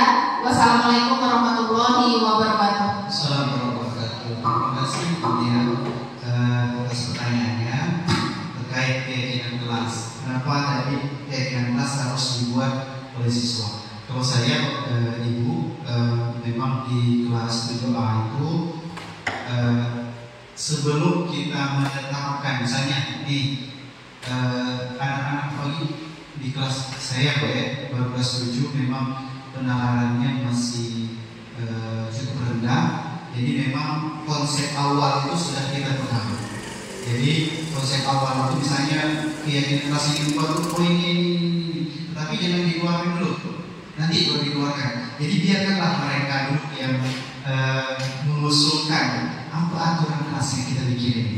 Nah kemudian nanti di akhir dapat kita checklist kembali mana yang sudah ada, mana yang belum, baru kita masukkan keyakinan kelas yang baru. Kita mancing, mancing artinya diberikan stimulus. Oh ternyata kita belum ada aturan untuk siswa yang misalnya dalam buku dalam jumlah banyak di dalam kelas, apa konsekuensinya. Nah, oh betul, misalnya baru mulai kita berikan sanksi ini Bu, misalnya. Nah, jadi hal-hal macam itu dapat kita tambahkan. Jadi itu jangan sampai kita hanya menuliskan apa yang masuk dari siswa saja, karena itu rawan sekali ada hal-hal yang memang belum kita cakup dalam hal itu. Kemudian bagaimana kalau dalam perjalanannya ternyata ada keyakinan kelas yang memang belum tercantum di situ. Nah, itu boleh ditambahkan, silakan. Mungkin itu bisa dimasukkan dalam poin berikutnya, poin terakhir, jika ada pelanggaran yang dilakukan di luar dari kelas ini maka bisa diperbaharui atau diselesaikan. Nah, jadi memang ini keyakinan kelas itu sudah lama ada, barangkali tapi selama ini belum terdokumentasikan. Jadi semakin semester ini misalnya kita menemukan bahwa ada poin yang belum dicantumkan. Nah, nanti di tahun depan di pelajaran baru ketika di kelas lain, nah poin itu bisa menjadi pengingat bagi kita. Nah, barangkali itu budaya kemudian yang disampaikan oleh Pak Chandra tadi luar biasa. Nah, jadi diharapkan memang praktik baik. Dan karena kami ini baru mau segini baru banyak mengenal teori Pak, tapi prakteknya banyak gitu kan. Nah, jadi oleh karenanya memang masukan dari senior-senior guru yang memang lama menangani masalah anak itu sangat kami harapkan. Terima kasih Pak Chandra yang luar biasa dengan landasan agama tadi yang luar biasa. Kalau dari sisi agama kan memang selama anak masih dalam kandungan orang tua, ketika dia berbuat kesalahan maka yang salah tetap orang tua gitu kan. Nah, memang itu yang disampaikan Pak Chandra tadi. Artinya kata Pak Chandra tadi simpulannya bahwa di antara kita ini tim SMP Malang ini harus kuat semua. Jadi jangan sampai yang disampaikan Pak Muzil tadi anak-anak itu hanya kuat, hanya tahu komitmen ketika ada Pak Muzil saja. Tetapi ketika ada Pak Muzil atau ada guru tertentu, anak-anak kembali seenaknya saja, kan? Nah, membangun kesadaran, kan? Membangun kesadaran inilah supaya ada dari guru itu, ada dari guru mereka perlakuannya tetap sama. Jadi kembali lagi kepada awal tadi bahwa memang memahami kodrat-kodrat tadi untuk memahami konsekuensi tadi. Nah, itu yang menjadi penting. Jadi pergerakan anak itu bukan karena ada pengaruh eksternal tadi kan, ekstrinsik tadi, bukan karena reward, bukan karena punishment, tapi memang ada kesadaran dari intrinsik tadi, kesadaran dalam diri mereka. Bapak Ibu sekalian, semoga diskusi kita hari ini kami yakin dengan Pak Alio melakukan diskusi Pak Alio melaksanakan ini dan memang diskusinya alot karena memang kadang-kadang bertentangan dengan keyakinan kita pahami saat ini. Tapi inilah pendidikan kita Bapak Ibu, kita yang harus menyesuaikan diri. Kita tidak tahu bahkan mungkin 5-10 tahun ke depan berubah kita kan, dan kita harus berada pada kodrat zaman yang tepat. Terima kasih Bapak Ibu sekalian. Mohon maaf nggak banyak menyita waktu Bapak Ibu semua dan nanti ada closing statement dari Pak Kepala Sekolah. Namun sebelum itu diskusi kita tidak harus ditutup di sini, tapi mungkin saya kembali ke sini nanti di luar dari ini kami butuh banyak ini dari Bapak Ibu semua. Selanjutnya asisten dari Bapak Kepala Sekolah, silakan. Terima kasih, alhamdulillah seru.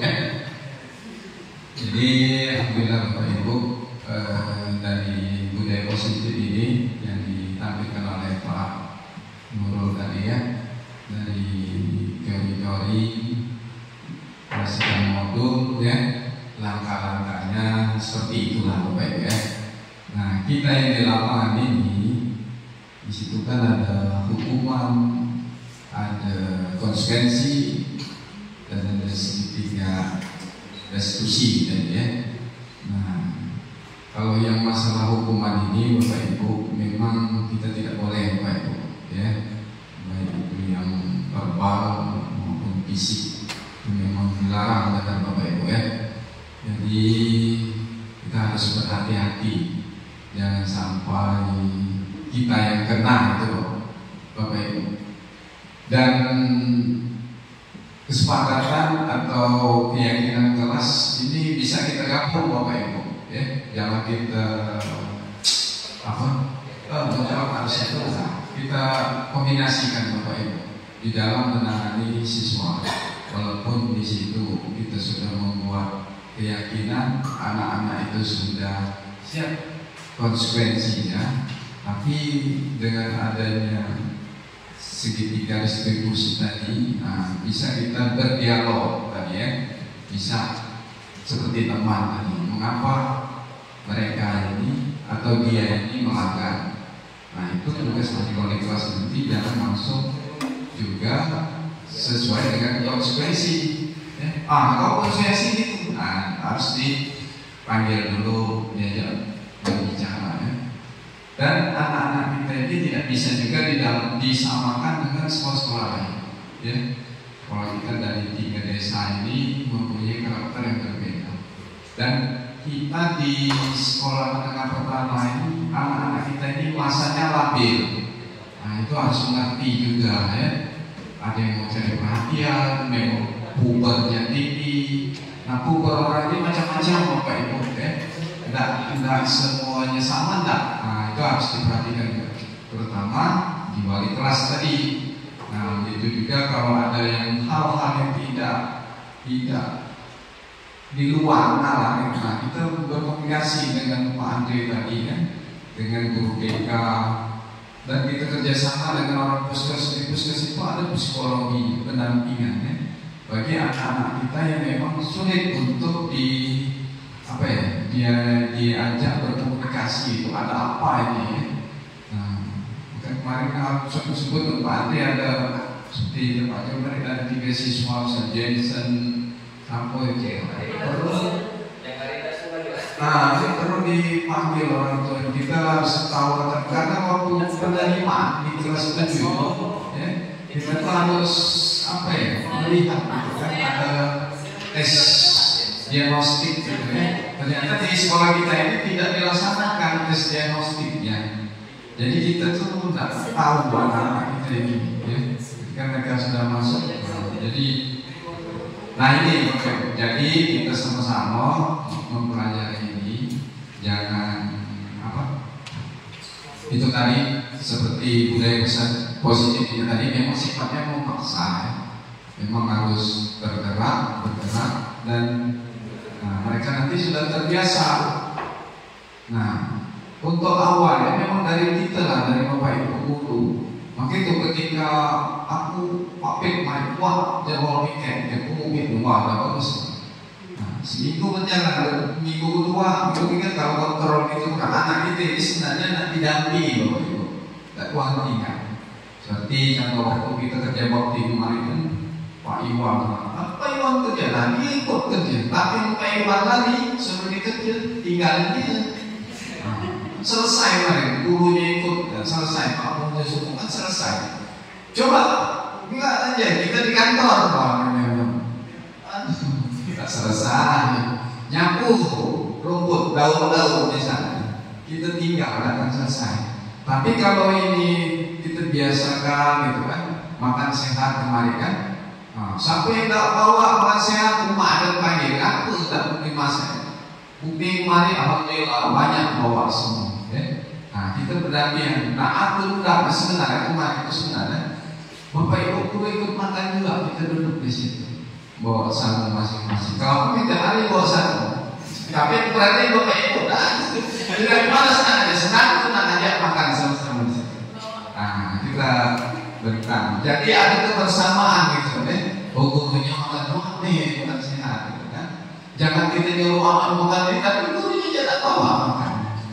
Nah, kita budaya positif ya, ke depannya seperti itu gitu kan. Nah itu. Nah begitu juga dalam sholat zuhur, misalnya Pak Guru dibuatkan jadwal. Jadi Pak Guru zuhur doasin di sana, imamnya ini imam gantian. Ini tak apa, dibuatkan jadwal. Nah untuk piket, Bapak Ibu guru sudah ada beberapa orang. Oh yang datang siang ya siang lagi di piket, yang pagi, yang datang pagi siang, saling bergantian gitu, ya. Kan ketika pulang ada apel. Nah yang tak piket tadi bergantian gitu.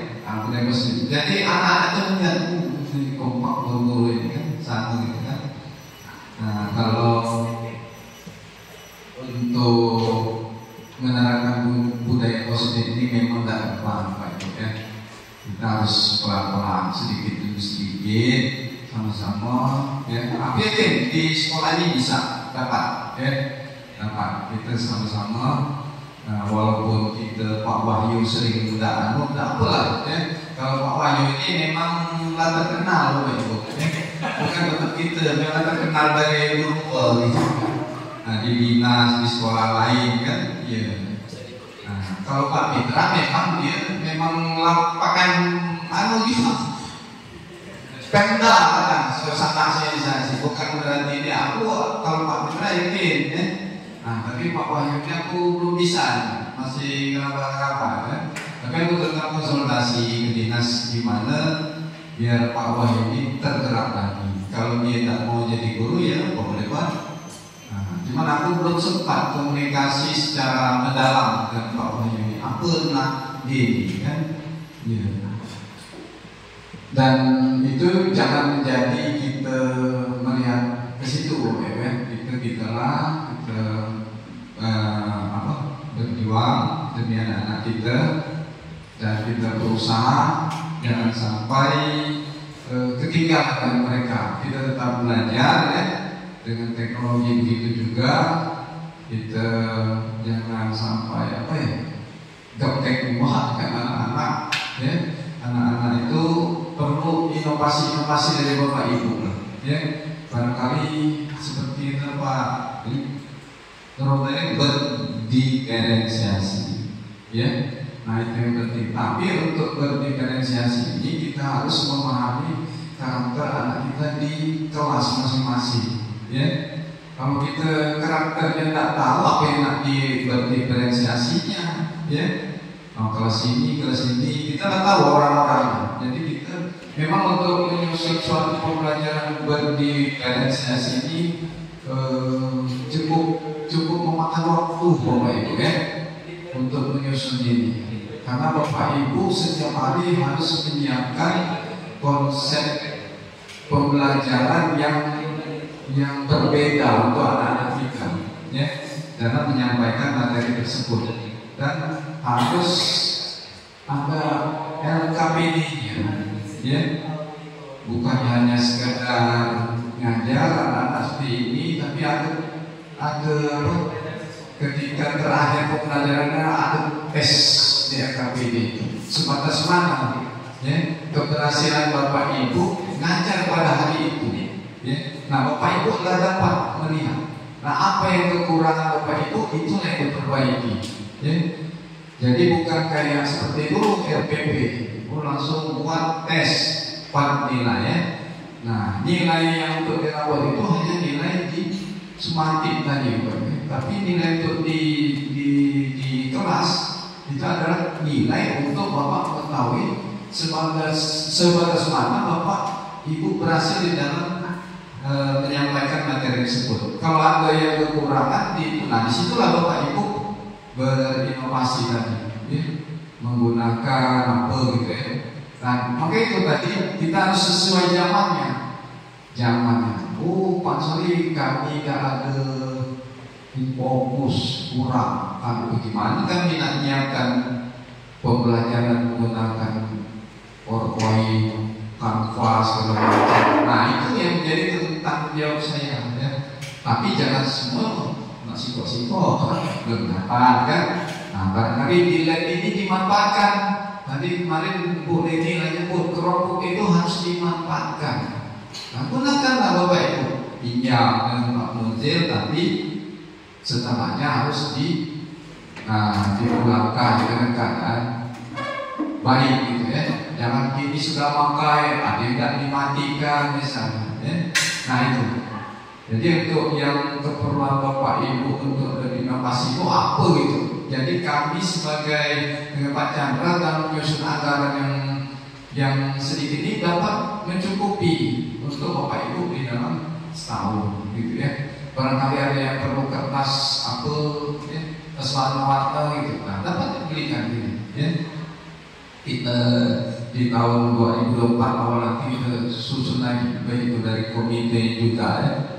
Jadi enak aja. Jadi ini tetap kita berusaha Bapak Ibu ya. Yang budaya positif ini kita jangan sampai takut ya takut ini dukung orang tunggal karena kalau kita berkomunikasi itu tadi gunanya paguyuban. Paguyuban itu sangat penting. Ketika ada hal-hal itu kita sebut di paguyuban. Nah, kalau mereka misalnya menolak, nah bisa kita undang. Nah, bagaimana alasannya ya? Nah, itu dapat kita undang orang tua. Tapi sepanjang itu positif bagi anak mereka, ya mereka tetap akan setuju Bapak Ibu ya. Dan dalam penyampaiannya juga kita harus baik gitu ya. Jangan memaksa atau memaksa, tapi harus baik ya. Nah itu Bapak Ibu. Jadi sekali lagi ya terima kasih kepada Pak Nurul dan kita tetap semangat Bapak Ibu ya berkolaborasi, saling mengisi, saling mengkoreksi. Tidak apa ya. Kita jangan harus berbesar hati juga ya. Nah dan ketika mengalami suatu kasus misalnya di siswa Bapak Ibu dipening kepala, nah Bapak Ibu tolong dilemparkan ke guru lain. Atau ada rumet di keluarga, nah Bapak Ibu jangan pegang kasus, berikan ke guru lain. Takut, ya. Nah, ini Bapak Ibu baru nyebut di kelas inilah anak menjadi sasaran. Nah itu mudah-mudahan jangan terjadi, ya. Dan oh iya, setelah mengingatkan Bapak Ibu, ya, untuk kegiatan UTS kemarin, ya. Nah, waktu kami rapat, tolong di Google Drive-nya diisi Bapak Ibu, ya. Nah, itu aku pantau Bapak Ibu masih kosong, ya. Nah, tolong diisi sesuai mata pelajaran nilai UTS, ya. UTS kemarin itu di folder ya, nah, isi ya. Jadi kita arsip gitu ya. Ini saja kita bisa sampaikan. Dan saya mohon maaf apabila ada kesalahan. Saya akhiri bila berkoordinasi. Wassalamualaikum warahmatullahi wabarakatuh.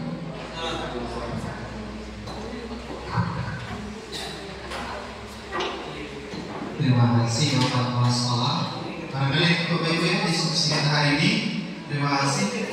Tadi Bapak Sekolah menyampaikan tetaplah pada prinsipnya, saling menguatkan. Dan jangan lupa dengan tahapan segitiga institusi dalam penanganan siswa tadi. Yang pertama, tahap menstabilkan identitas. Jadi jangan langsung kepada menanyakan keyakinan Bapak Ibu. Kemudian validasi tindakan yang salah dan barulah terakhir menanyakan keyakinan.